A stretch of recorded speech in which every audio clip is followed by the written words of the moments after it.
اللهم صل على محمد وعلى آل محمد كما صليت على إبراهيم وعلى آل إبراهيم إنك حميد مجيد.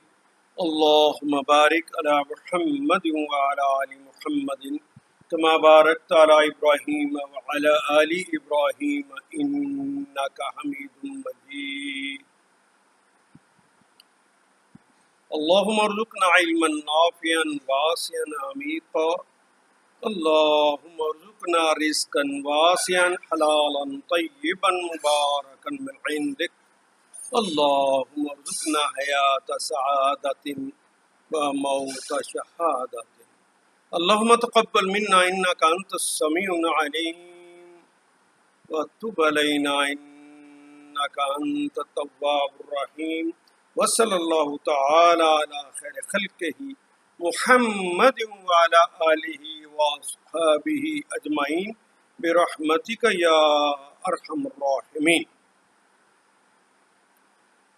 میرے بیٹوں اور بیٹیوں، کل میں نے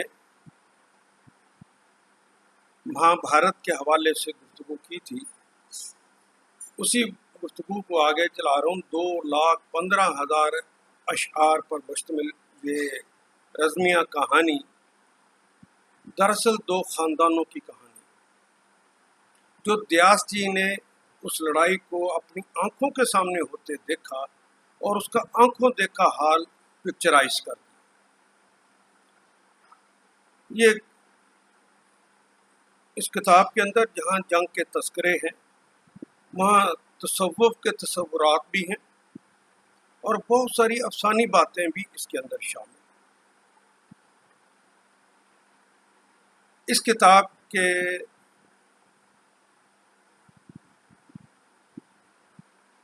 باب نمبر 23 سے لے کر باب نمبر 40 تک، باب نمبر 23 سے لے کر 40 تک کے جو ہے یہ خاص طور پر الگ کر کے ایک الگ کتاب بنا دی گئی ہے جسے گیتا کہتے ہیں۔ ہم آج گیتا کو بھی پڑھیں گے اور اس کو بھی پڑھیں گے، لیکن اس سے پہلے کہ دونوں باتوں کو ہم سمجھیں اور اس کے اندر کیا کہا گیا ہے دینی اعتبار سے ان کو دیکھیں، پہلے اس کہانی کو سنتے ہیں جو کہانی دراصل اس لڑائی کا سبب بنی۔ مہابھارت اس کا نام ہے اور اسی کے نام پہ ہندوستان نے تقسیم کے بعد اپنا نام مہابھارت رکھا۔ اس کتاب کی اس وقت ہندوؤں کے ہاں بہت زیادہ اہمیت ہے، بالخصوص اس کا وہ حصہ جو کہ گیتا کے نام سے معروف ہے۔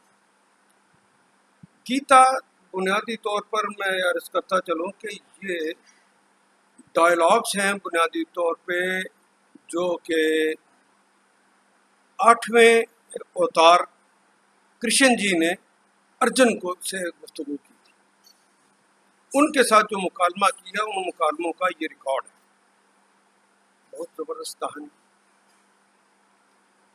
بہت سارے دینی مسائل کو حل کر دیا گیا ہے اس میں۔ آئیے ہم اس کو پہلے کہانی کو سنیں۔ ایک خاندان تھا، چندر بنسی رام خاندان۔ چندر بنسی رام خاندان، اس خاندان کے اندر چچیرے بھائیوں میں دو الگ شاخیں تھیں، ایک کورو کہلاتے تھے اور ایک پانڈو کہلاتے تھے۔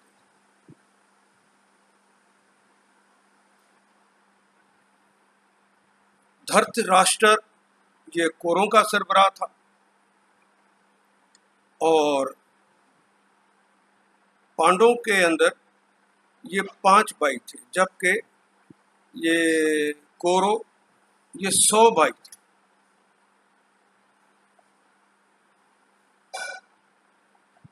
جب ہستنا پور کا راجا، ہستنا پور جو ہے یہ بنیادی طور پہ دلی کے نزدیک جو شہر نشا پور ہے یہ اس کا تذکرہ ہے۔ نشا پور کے اندر یہ حکومت کرتے تھے چندر بنسی خاندان، تو جب یہ حکومت بنسی رام کے خاندان کے اندر جب سربراہ تھا، وہ جب ملک عدم چلا گیا، وہ جب وفات پا گیا، تو اس کی جگہ پر یہ جو حکومت ملی یدھشٹر کو ملی۔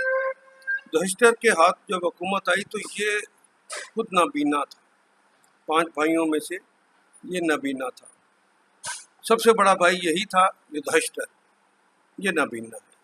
دوسرے بھائی ہیں بھیم سین، اور تیسرے بھائی تھے نکل، چوتھے بھائی تھے ارجن، اور 5ویں بھائی ہیں سہدیو۔ یہ جب حکومت یدھشٹر کے ہاتھ میں آئی تو کوروں کو یہ بات اچھی نہ لگی۔ کوروں نے فیصلہ کر لیا کہ ان کو ہم نے یہاں سے نکالنا۔ تو انہوں نے فوج کشی کی، یہ لوگ زیادہ تھے، وہ تھوڑے تھے، ان کو وہاں سے مار کر بھگا دیا، اور وہ بھیس بدل کے جلاوطن ہوئے۔ بھیس جو بدلا تو انہوں نے، تاکہ انہیں رستے میں کوئی تنگ نہ کرے، انہوں نے برہمن کا لباس پہن لیا۔ برہمن ایک علمی وقار کے ساتھ چلتے تھے، تو وہ ان کا خاص لباس تھا، تو وہ اس لباس کو پہن لیا تاکہ ان کو پہچان کے کوئی مار نہ دے۔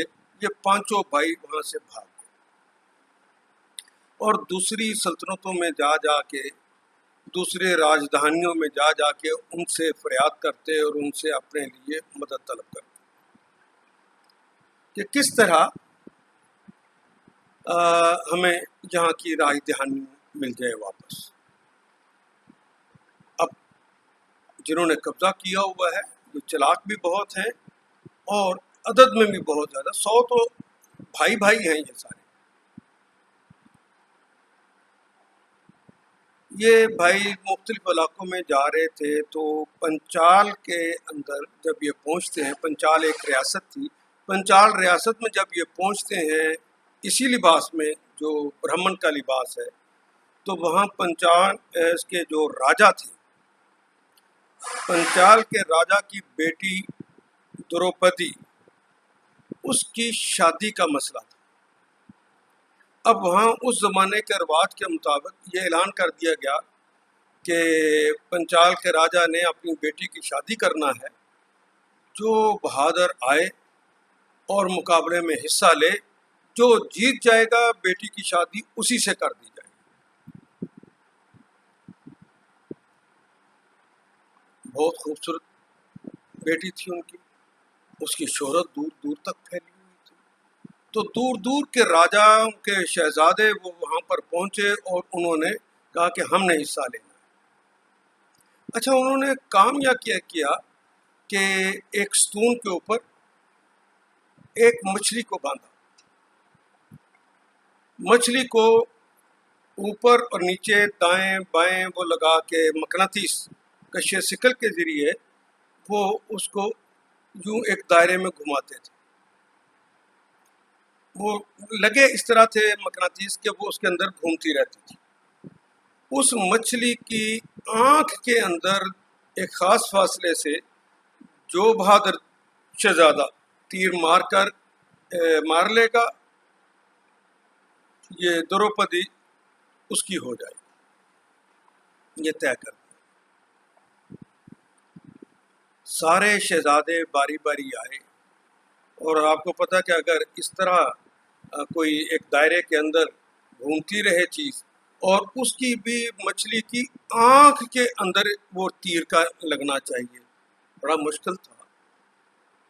سارے شہزادے جو باہر سے آئے ہوئے تھے ہار گئے۔ ان میں جو یہ 5 بھائی جو تھے، 5 بھائیوں میں نے بھی فیصلہ کیا ہم بھی اس میں حصہ لیتے ہیں۔ یہ جو چوتھے بھائی تھے ارجن، ہم ارجن کہتے ہیں، کہیں پر انہیں ارجن بھی کہا گیا ہے۔ ارجن نے کہا کہ میں تیر چلاتا ہوں۔ طے کر کے پانچوں بھائیوں نے ارجن کو کہا کہ تم تیر چلاؤ۔ ارجن نے پہلا ہی تیر چلایا تو جا کے مچھلی کی آنکھ کے اندر عین مرکز کے اوپر لگا۔ سب شہزادے جو پہلے آئے ہوئے تھے انہوں نے دیکھا ہے ہم ہار گئے اور یہ برہمن یہ جیت گئے، اور برہمن تو اس میں حصہ ہی نہیں لے سکتے تھے۔ برہمن کا یہ کام ہی نہیں ہے دین کے مطابق کہ وہ ان مقابلوں میں حصہ لے، ڈیولز کے اندر جا کے لڑے۔ ان کا کام تو تبلیغ کرنا ہے۔ تو ان کو غصہ آیا کہ یہ تو برہمن ہے، کیونکہ لباس برہمنوں کا پہنا ہوا تھا۔ تو انہوں نے ارجن پر حملہ کر دیا۔ اس مجلس کے اندر کرشن جی موجود تھے جو ایشور کے 8ویں اوتار۔ انہوں نے آگے بڑھ کر بیچ بچاؤ کروایا اور کہا کہ اگر تم باز نہیں آؤ گے تو میں کرشن ان کی طرف سے لڑوں گا۔ تو ان کے مقام اور مرتبے کو دیکھتے ہوئے وہ لوگ چپ کر گئے اور کہا کہ تمہیں نہیں پتا یہ بھی بنیادی طور پر شہزادے ہی، تو یہ راز چونکہ باہر نہیں بتانا تھا اندر ہی بتانا تھا، تو ان کو کہہ کر ٹھنڈا کر دیا۔ اور پنچال کے راجا نے یہ فیصلہ کر لیا کہ اپنی بیٹی کو ارجن کے حوالے کر دیا۔ اب اس کی شادی ہو گئی۔ تو یہاں سے ہی کرشن جی نے اپنے ایک ایلچی کو بھیجا کوروں کے پاس۔ کوروں کے سربراہ کو جا کے کہا کہ میں پانڈوں کو آباد کرنا چاہتا ہوں، تم نے ظلم کے ساتھ ان کو وہاں سے نکالا ہے، جس طرح حکومت ان کو ملی تھی اسی طرح حکومت ان کے حوالے دوبارہ کر دو۔ تو درمیانی بات بیچ بچاؤ کرنے کے بعد یہ ہو گئی کہ انہوں نے کہا کہ آپ اندر پرست کا جو علاقہ ہے آپ ہمارے پانڈو بھائیوں کو دے دیں۔ تو کرشن جی نے اتفاق کیا اور کہا کہ ٹھیک ہے تم جا کے یہاں پر اپنی سلطنت بناؤ، اور یہاں سے عوام تو ان کے ساتھ تھی، تو لوگ مہاجرت کر کے ایک بڑا علاقہ پھر آباد ہو گیا۔ اب یہ جو دوبارہ ان کی حکومت بن گئی اور بڑی شان و شوکت سے چلنے لگ گئی۔ عدل انصاف کرتے تھے تو وہ لوگ بھاگ بھاگ کے ان کے پاس آئے، نہ ٹیکسز کی کمی ہوئی نہ انہیں کوئی تکلیف ہوئی، وہ خوشحال زندگی پھر سے گزارنے لگے۔ یہ بات کوروں کو پسند نہیں۔ یہ جو چچا اور تایا کے بچے ہوتے ہیں ان کے درمیان ہندوؤں کے اندر شروع سے شریکہ برادری رہی ہے، اور وہ چاہتے ہیں کہ کسی طریقے سے ایسا نہ ہو کہ ہمارے چچا زاد یا تایا زاد، ماموں زاد، پھپھو زاد، خالہ زاد ہم سے برتر ہو جائے۔ ان کو خوشحال دے کر پانڈو کو کوروں کو اندر آگ لگنی شروع۔ وہ پنجابی کا مشہور محاورہ ہے نا، شریکاں دی کند ٹا دیو پاویں آپ تھلے آ جاؤ۔ اور محاورے دانشور نہیں بنایا کرتے، کسی قوم کا صدیوں کا عمل کسی محاورے کو تشکیل دیتا ہے۔ ان کے تو شریکہ برادری تھی، کیسے گوارا کر لیتے؟